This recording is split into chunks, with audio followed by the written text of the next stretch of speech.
C'est les plus riches, une personne sur trois vit en région parisienne, mais quand on demande au hasard, personne, mais alors personne jamais ne se considère comme un riche.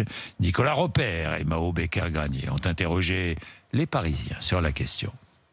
Pour certains dans ce quartier du centre de Paris, on est riche à partir de 10 000 euros, on commence à être un peu riche. Retraité, Marc ne se considère pas comme riche alors qu'il touche une pension de plus de 5 000 euros par mois. Je suis une classe moyenne, tout à fait moyenne. 3 500 euros, ça veut rien dire. Pour l'Observatoire des inégalités, on est riche à partir de 3 470 euros net d'impôts mensuels.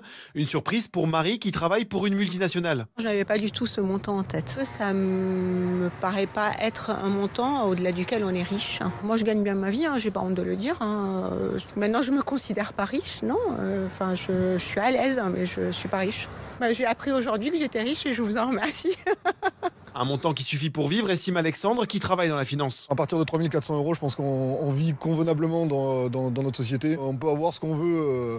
À partir de ce montant-là, on peut se permettre d'avoir des vacances, on peut se permettre d'acheter, on peut commencer à ne pas compter ses sous, en fait, si vous voulez. Jusqu'à maintenant, aucun critère n'existait pour définir la richesse.